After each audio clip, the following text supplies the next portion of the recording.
production of human protein in bacteria by genetic engineering is possible because the chromosome can replicate in this bacterial cell, because the chromosome can replicate in a bacterial cell, है ना? नहीं.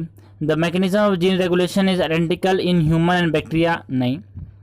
Bacterial cell can carry out the RNA splicing reaction. नहीं. Genetic engineering genetic code are universal, ये भी NCERT लिखती है. इसको NCERT कैसे लिखती है? ऐसे, the code are nearly universal. For example from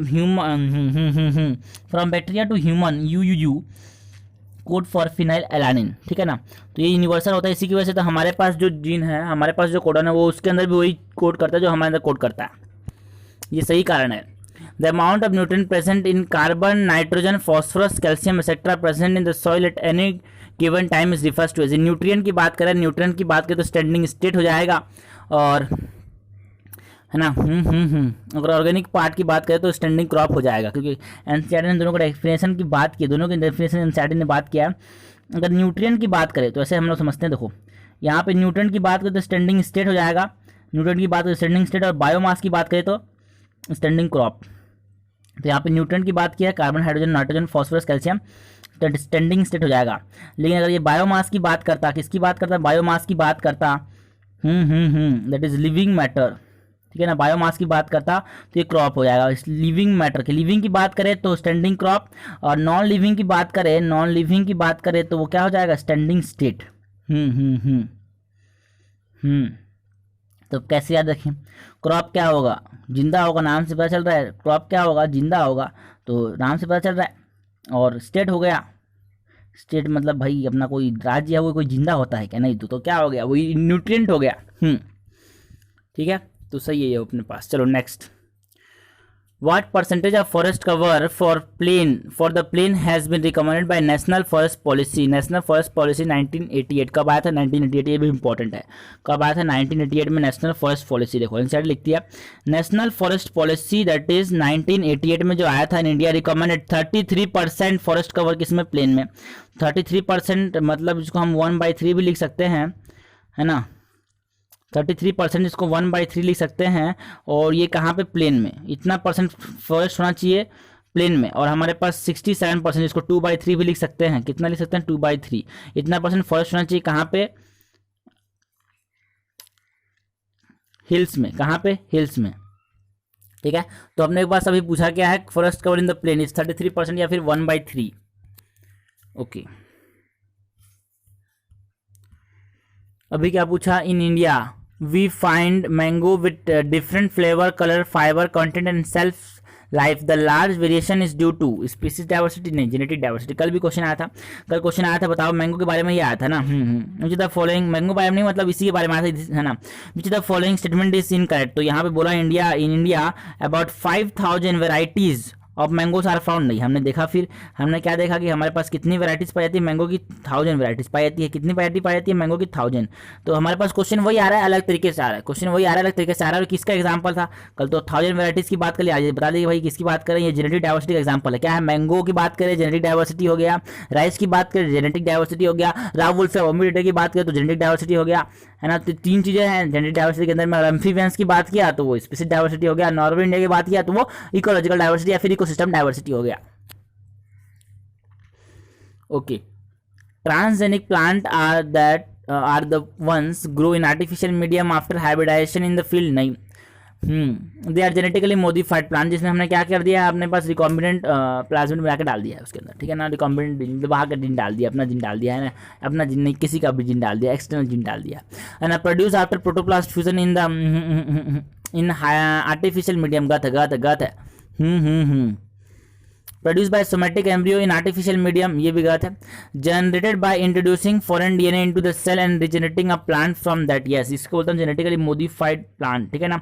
genetically modified plant. क्या, कौन सा plant? Genetically modified plant. Okay, ये है जेनेटिकली बिल्कुल जेनेटिकली मॉडिफाइड प्लांट. ओके, तो हमने बोला देखो भाई हमारे पास क्या बाहर से डीएनए डाला तो जेनेटिकली मॉडिफाइड प्लांट, है ना?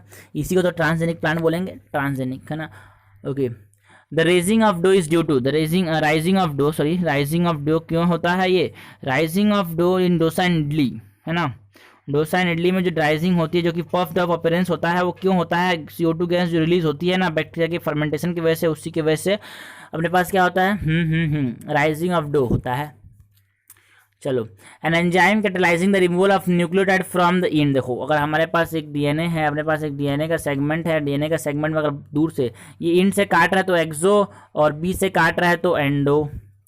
इंड से काट रहा है तो एक्सो और बीच से काट रहा है तो एंडो। एनसीईआरटी भी दो चीज़ों के बारे में बात करती है, एंडो और एक्सो के बारे में, ठीक है ना। दो तरह के हमारे पास होते हैं। एंजाइम्स आर क्लासिफाइड इनटू, है ना, restriction enzymes are classified into 2 groups, that is exonuclease and, है ना, जो एक्सोन्यूक्लियस होते हैं, एक्सोन्यूक्लियस जो होते हैं, एक्सोन्यूक्लियस कौन सा, है ना, तो रेस्ट्रिक्शन एंजाइम एक्सोन्यूक्लियस और एंडोन्यूक्लियस में क्लासिफाई किए जाते हैं।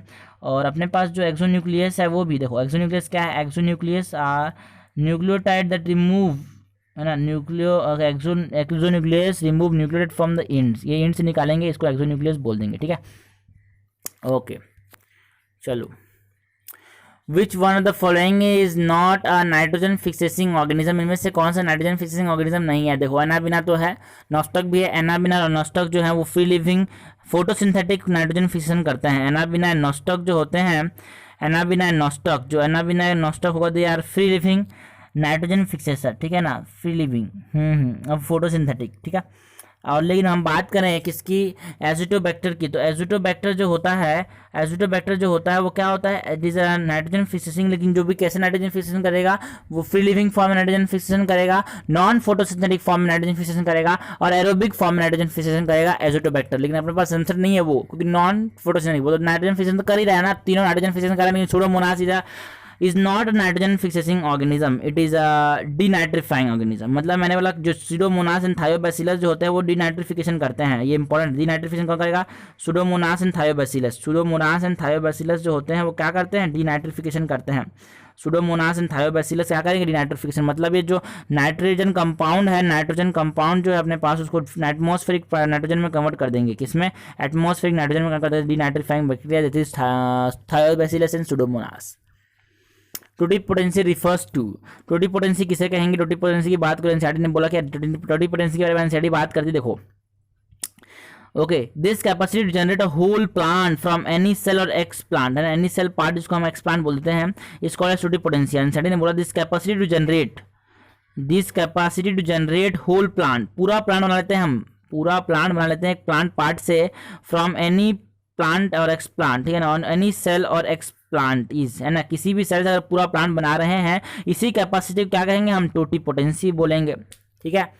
तो यहाँ पे बोल रहा है कि a cell which lack the capability और डिफरेंशिएटिंग इनटू एन ऑर्गन और ऑर्गन सिस्टम नहीं है, an undifferentiated cell capable of developing into a system और एंटायर प्लांट। सही बात है, entire plant, not any embryo, not any organ, not any organ system, पूरा entire plant बना लेता है। इसको क्या बोलते हैं? टेंडेंसी को, कैपेसिटी को बोलते हैं totipotency. Which the following is correct regarding genetic code. Genetic code के लिए बात करो, सही क्या है? क्या है सही? तो जेनेटिक कोड हमारे पास है ना, देखो, कोडॉन हमारे पास कितने हैं? कोडॉन ट्रिपलेट होते हैं, और टोटल कोडॉन है 61 कोडॉन, जो कि क्या करते हैं? 20 अमीनो एसिड के लिए कोड करते हैं। टोटल कोडॉन तो 64 है, लेकिन जो 3 है वो क्या है? नॉनसेंस कोडॉन है, जो कि स्टॉप कोडॉन है। जो 61 कोडॉन है वो क्या करते हैं? अमीनो एसिड के लिए कोड करते हैं। कितने अमीनो एसिड? 20 अमीनो एसिड, जिसमें 10 एसेंशियल है, 10 नॉन एसेंशियल है। 10 एसेंशियल मतलब जो हमारे को हमारी बॉडी के अंदर नहीं बनते, उनको एब्सोल्युटली बाहर से लेना पड़ेगा, ठीक है ना। तो यू इनिशिएशन कोडॉन नहीं, तो फिनाइल एलानिन के कोड करता है, ये इनिशिएशन कोडॉन नहीं है। इनिशिएशन कोडॉन तो हमारे पास एक ही है, AUG, ठीक है ना।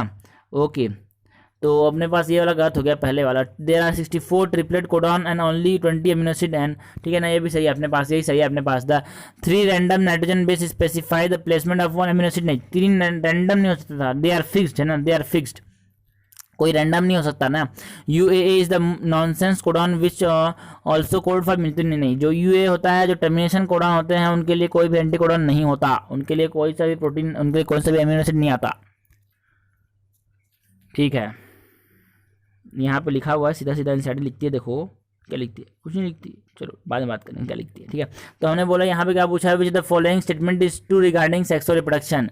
तो सेक्सुअल रिप्रोडक्शन में जो ऑफस्प्रिंग बनते हैं, offspring are not identical to the parent but identical to themselves. नहीं, they are not identical to their parent and non identical to their among themselves. NCERT खुद लिखती है बिल्कुल, offspring are not identical to the parent और among themselves, है ना, वो आपस में भी सेम नहीं होता, पेरेंट से भी सेम नहीं होता। देखो, sexual reproduction result in offspring that are not identical to the parent, that are not identical to the parent है ना, और अमॉन्ग देमसेल्फ, जो कि पेरेंट के साथ भी आइडेंटिकल नहीं होता और आपस में भी आइडेंटिकल नहीं होता। यही सेक्सुअल रिप्रोडक्शन की सबसे खास बात है। Variation, a special type of diffusion when water is absorbed by solid colloid causing increase in the volume is called as imbibition, है ना। जब सॉलिड या फिर कोलॉइड वाटर को एब्जॉर्ब करें इसको क्या कहेंगे हम, imbibition कहेंगे। imbibition is a special type of diffusion, imbibition का आंसर लिख दीजिए, is a special type of diffusion when water is absorbed by है ना सॉलिड और कोलॉइड, सॉलिड या फिर कोलॉइड जब वाटर को एब्जॉर्ब करे तो उसको क्या कहेंगे, imbibition कहेंगे। और there must be an affinity between the imbibant and imbibate, ठीक है ना। इम्बाइबेट एक होता है, इम्बाइबेंट होता है, तो बेंट एक होता है बेट, ऐसे होता है बैट, है ना, एक होता है बेंट। तो बेंट जिस पे बैठता है, बैठ जो बैठता है, बैठने के बाद बैंड हो जाता है चीज़ें, है ना। लोहे पे कोई बैठे तो लोहे क्या हो जाएगी, बैंड हो जाएगी, है ना, तिरछी हो जाएगी। तो बैंड जिस पे बैठता है वो क्या हो जाएगा, बैंड, ठीक है। Okay, the ribosome present in the cytoplasm of the causative organism of chlorella and mitochondria of causative organism of malaria, ठीक है ना। तो कोलेरा जो होता है वो, ठीक है ना, कोलेरा जो है वो क्या है अपने पास, है ना, कोलेरा, है ना, विब्रियो कोलेरे, जो विब्रियो होता है मतलब कॉमा शेप होता है, इसी में आता है, इसी की क्लास में आता है। तो कोलेरा जो होता है वो एक बैक्टीरिया है, बैक्टीरिया कोलेरा जो होगा, विब्रियो कोलेरा वो बैक्टीरिया जो कोलेरा का करता है वो बैक्टीरिया है। बैक्टीरिया जो होगा उसके पास 70S राइबोसोम पाया जाएगा, बैक्टीरिया के पास 70S, ठीक है ना। Okay, and mitochondria of causative organism malaria, मतलब प्रोटोजोन ही तो है, प्रोटोजोन ही है, मतलब यूकैरियोट ही है। लेकिन यूकैरियोट के पास किसकी पूछा है, यूकैरियोट की पूछा है, लेकिन उसमें माइटोकॉन्ड्रिया पूछा था, माइटोकॉन्ड्रिया के पास भी 70S पाया जाता है, ठीक है ना।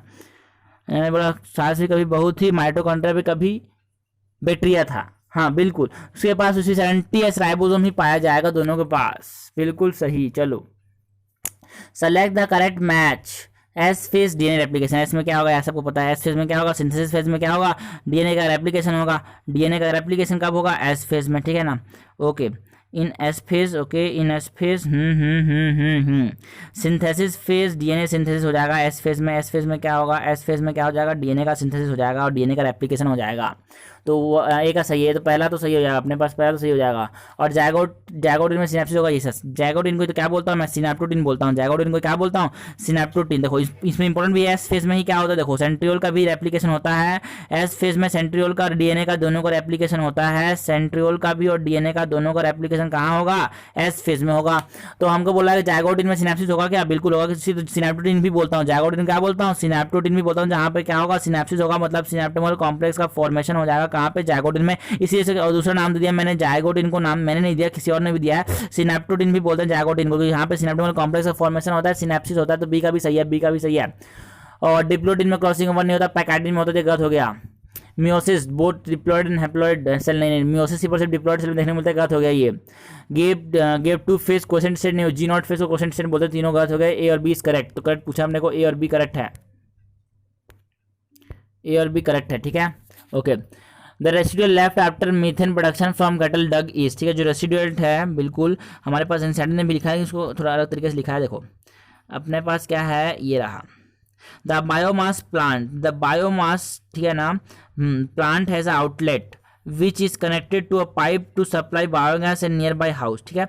10 बिल्कुल ये अपना बेकार लाइन है, ये बेकार लाइन है, अपने काम की लाइनें जो है वो ये है, the spent slurry is remove through another outlet and may be used as, जो स्प्लेंट स्लरी मतलब जब बायोगैस निकालने के बाद जो स्लरी बचा वो क्या काम आ सकता है, फर्टिलाइजर का काम आ सकता है, मतलब मैन्यूर का काम आ सकता है ना। जो स्लरी निकला वो क्या काम आ सकता है, बर्न नहीं करते उसको, है ना, बर्न नहीं करते, बर्ड इन द लैंडफिल नहीं, use as manure, yes manure fertiliser से काम कर सकते हैं। जो हम लोग स्लरी जो बाहर निकलता है आउटलेट से मीथेन प्रोडक्शन के बाद जो कैटल में जो डग है ना, वो यूज इन सिविल कंस्ट्रक्शन, नहीं। Most important feature in a plasmid to be used as a vector, ठीक है ना। तो ORI होना चाहिए, origin of replication, high copy number जिसमें शो करेगा उसको हम अच्छा प्लाज्मिड बोलेंगे। देखो एनसीईआरटी ने बोला है कि हमारे पास है ना बैक्टीरियोफेज, बिकॉज हमारे पास क्लोनिंग वेक्टर की बात करें तो क्लोनिंग वेक्टर में हमारे पास बैक्टीरियोफेज बिकॉज, ठीक है ना। तो बिल्कुल बैक्टीरियोफेज का याद देते हैं, बिल्कुल bacteriophage because of their high copy number, high number per cell have very high copy number, है ना। बैक्टीरियोफेज का बहुत ज़्यादा नंबर होता है, इसलिए इनके पास क्या होता है, high copy number and then genome within the bacteria, है ना, cell. Some plasmid may have only 1 or 2 copy number per cell whereas other may have है ना 15 to 100 कॉपी पर सेल। तो ये हमने पास ज़्यादा सफ़र हमने ज़्यादा किसको हमने प्रीफर करेंगे, जिसके पास ज़्यादा कॉपी नंबर है, मतलब ORI इंपॉर्टेंट है। प्रेजेंस ऑफ सेलेक्टेबल मार्कर ये उतना इंपॉर्टेंट नहीं है। Presence of site for restriction endonuclease ये भी उतना इंपॉर्टेंट नहीं है। इट इज है ना ने पूरा लिखा है साफ साफ की हमारे पास लाइन है, यहाँ पे आप पढ़ेंगे तो मिल जाएंगी। मोस्ट इंपॉर्टेंट जो है वो क्या है, ORI। जो ज़्यादा ORI है ना, जो कि ज़्यादा कॉपी नंबर सपोर्ट करता है वो अपना पास अच्छा प्लाज्मिड होगा। Which the following animal undergo aestivation, इनमें से फिश और स्नेल्स जो होते हैं वो एस्टाइवेशन में जाते हैं, ऐसा मैं नहीं, NCERT कहती है। देखो फिश और snail goes into aestivation that is summer sleep. Aestivation क्या बोलते हैं, समर स्लीप बोलते हैं, और हाइबरनेशन को विंटर स्लीप बोलते हैं, ठीक है ना। जब सूखने के डर से ये क्या हो जाते हैं, एस्टाइवेशन में चले जाते हैं स्नेल्स और fish.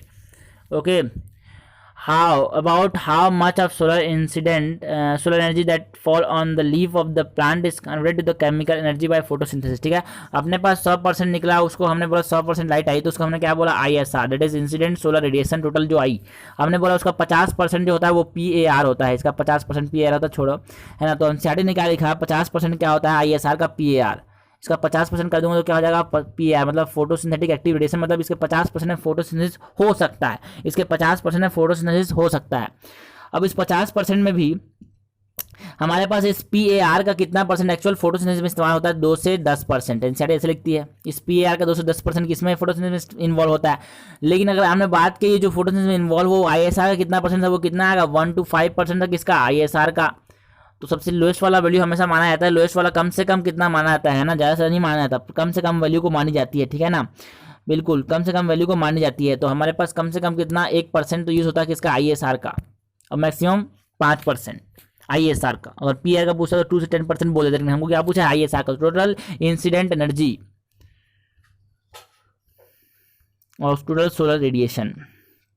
Okay, forest in a tropical region of Ecuador has 10 times more vascular plant than a forest in a temperate region of Midwest of USA. Although both have equal in term of area, this is example of ये अपने पास latitudinal gradient का example. क्यों, देखो what is latitude, the distance from the equator is known as latitude. ये equator अपने पास, उसके जितना ऊपर जाएंगे लैटिट्यूड उतना बढ़ता जाएगा, उससे नीचे जाएंगे लैटिट्यूड बढ़ता जाएगा। लैटिट्यूड मतलब distance of equator, distance from the equator is latitude, ठीक है। तो अपने पास जो लैटिट्यूड जिसका अच्छा है, मतलब हमने बोला जो इक्वेटर के पास है वहाँ पे डाइवर्सिटी ज़्यादा देखने को मिलेगी, और उसी एरिया का हमने बोला इक्वेटर से दूर, जैसे कि ये इक्वाडोर की बात किया है अभी यहाँ पे क्वेश्चन में, यार यहाँ पे हमारे पास मिड वेस्ट की बात किया है। ओके, तो यहाँ पे क्या है, एरिया सेम है, लेकिन यहाँ पे लैटिट्यूड ज़्यादा है, लैटिट्यूड ज़्यादा के साथ स्पेस डाइवर्सिटी क्या होती है, कम होती जाती है। लैटिट्यूड बढ़ने के साथ स्पेस डाइवर्सिटी कम होती जाती है, और हमने पास है ना अल्टीट्यूड बढ़ने के साथ साथ भी स्पेस डाइवर्सिटी क्या होती जाती है, कम होती जाती है, ठीक है, बिल्कुल दोनों के साथ, लैटिट्यूड के साथ मतलब distance from the equator and altitude distance from the surface of the earth, दोनों के बढ़ने के साथ हमारे पास स्पेस डाइवर्सिटी कम होती जाती है, इनवर्सली प्रोपोर्शनल, ठीक है। Okay, 4 character are given below, which 2 are correct about phylum Arthropoda. Arthropoda के लिए बताओ जरा इसमें से कौन कौन सा सही है। तो arthropoda is the largest phylum, देखो पहला ऑप्शन है बोल रहा है it is the largest phylum of animal kingdom. यार पहली लाइन NCERT ने भैया लिखी, क्या लिखी NCERT ने, it is the largest phylum, yes हमने बोला एनिमल किंगडम सबसे लार्जेस्ट फाइलम कौन है, आर्थ्रोपोडा है। सेकंड लार्जेस्ट कौन है, मोलस्का है। एंड लार्जेस्ट मैरीन फाइलम कौन है, मोलस्का है। 1/3 ऑफ ऑल नेम स्पीसीज, ये देखो ना यहाँ क्या लिखा है, 1/3 of all name species on the earth are arthropods, नहीं NCERT ने साफ साफ लिखा है 2/3 not 1/3, 2/3 of all name species are arthropods. तो दूसरा स्टेटमेंट गलत हो गया। They are bilaterally symmetrical triploblastic and segmented organism, yes है ना, ये सेगमेंटेड होते हैं, बायलेटरली सिमेट्रिकल होते हैं। लेकिन अगर बात की इसकी बाद वाले है ना मोलस्का, इंपॉर्टेंट है, मोलस्का को सेगमेंटेड मत बोलना, they are not segmented, Mollusca are not segmented, Mollusca are not segmented या फिर नॉन सेगमेंटेड, ठीक है। तो ये सही है अपने पास। Body is covered by calcareous exoskeleton, नहीं कैल्कुलियस एक्सोस्केलेटन नहीं होता, काइटिनियस एक्सोस्केलेटन होता है, that is the polymer of N acetyl glucosamine का पॉलीमर है काइटिन, ठीक है ना। तो काइटिनियस कैसा होगा, एक्सोस्केलेटन होगा, एंडो नहीं होगा, एक्सो। इसके बाद से मैंने बोला इसके बाद से नहीं, इकानोडर्मेटा से क्या होगा, इकानोडर्मेटा से एंडोस्केलेटन का डेवलपमेंट स्टार्ट हो गया। मोलस्का तक एक्सोस्केलेटन की बात कर रहे थे, मोलस्का का तक एक्सोस्केलेटन की बात करते थे, उसके बाद एंडोस्केलेटन, ठीक है ना। तो यहाँ पे एक्सोस्केलेटन आएगा क्योंकि स्टेटमेंट में हमारे पास एंडोस्केलेटन नहीं होगा, एक्सोस्केलेटन होगा, लेकिन वो भी कैसा होगा, काइटिनियस। तो ये वाला स्टेटमेंट अपने पास लास्ट वाला गलत हो जाएगा। तो अपने पास 1 और 3 करेक्ट है, 1 और 3 करेक्ट है, हमें करेक्ट पूछा है, 1 और 3 इज करेक्ट, 1 और 3 is correct. Select the incorrect statement from, देखो यहाँ पे कोई चालाक होगा तो क्या सोचेगा, देखो 2 विच 2 आर करेक्ट, मतलब 2 ही करेक्ट है हमारे पास। तो अपने पास 4th कोई ऑप्शन सोचेगा ही नहीं, सोचेगा भी तो पोपा है, ये अपने पास 2 ही ऑप्शन होगा। क्या होगा? ये 2 ही अपने पास है ना, सही होगा। Select the incorrect statement from the following. All biomolecules show turnover in the cell. All biomolecules show turnover in cell.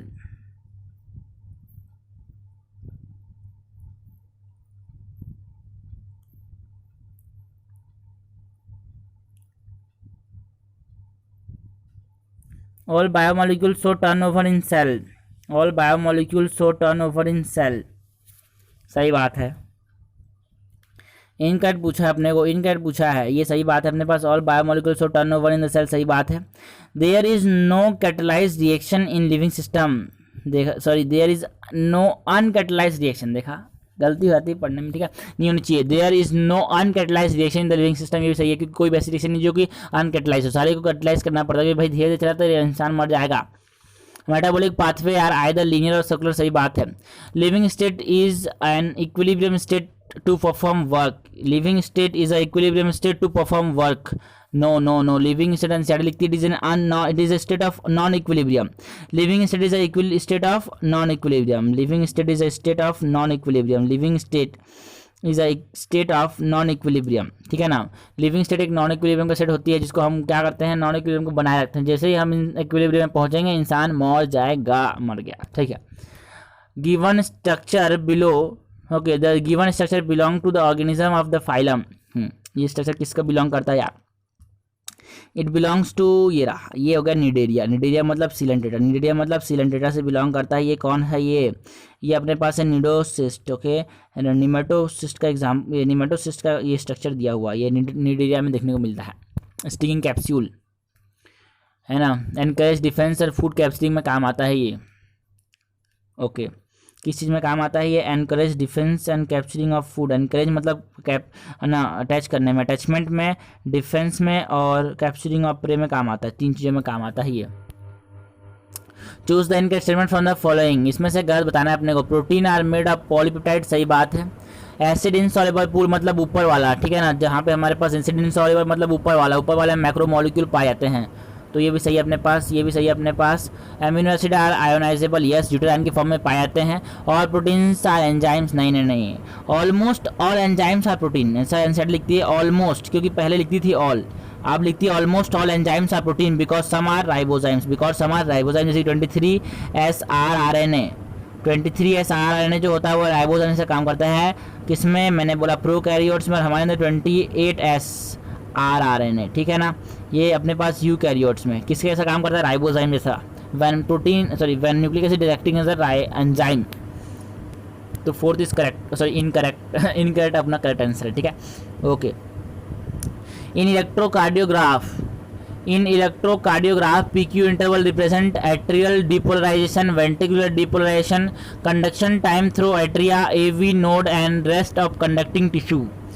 Ventricular depolarisation बताओ इनमें से क्या करता है वो? अपने पास हमने बोला कि जो इलेक्ट्रोकार्डियोग्राफ जो PQ इंटरवल है, हमने पास 3 इंटरवल देखने को मिलेगी। एक तो अपने पास है ना, एक P वेव होगा, P वेव फॉलोड बाय, ठीक है ना,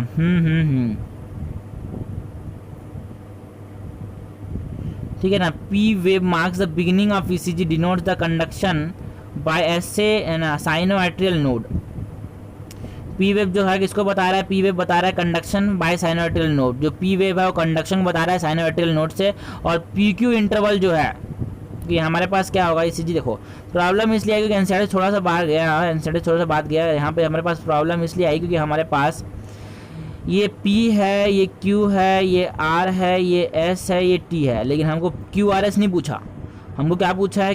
QR क्या है? QR या फिर PR इंटरवल, सॉरी यहाँ पे क्या पूछा है? PQ interval. यहाँ से यहाँ के बीच में क्या हुआ? जो बीच में तुम लाइन खींचा वहाँ पे क्या हुआ? ऐसा लाइन क्यों मिला?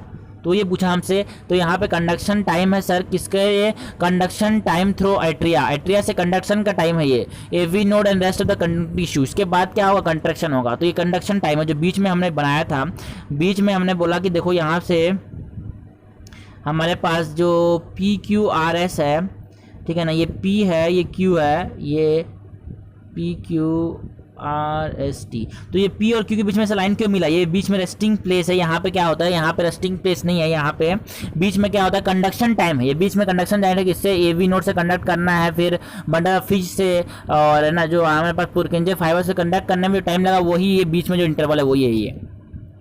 Match the structure listed under column 1 with the function name given under column 2.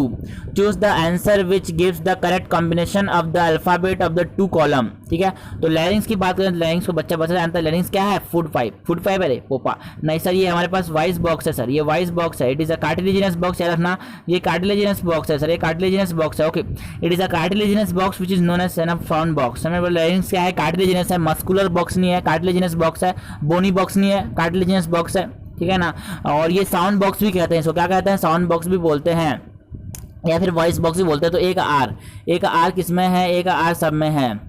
एक आर ये रहा एक आर। ओके, और ट्रेकिया मतलब विंड पाइप, ठीक है ना। इसोफेगस मतलब फूड पाइप, और एल्वियोलाई क्या है? एयर सैक है, और एपिग्लोटिस क्या है? लीड है जिसका, किसका? लैरिंग्स का। तो ए का क्या हो जाएगा? आर, बी का हो जाएगा एस। ए का आर, बी का एस, ए का आर, बी का एस, दो में है। ए का आर, बी का एस, तीन में है। ठीक है, तो अपने पास अब सी का बताओ। सी का क्या है? एल्वियोलाई का। सी का क्यू है, दो में है। और डी का बताओ, एपिग्लोटिस जो लीड है, लीड ऑफ लैरिंग्स, तो डी का क्या हो जाएगा? पी, डी का पी।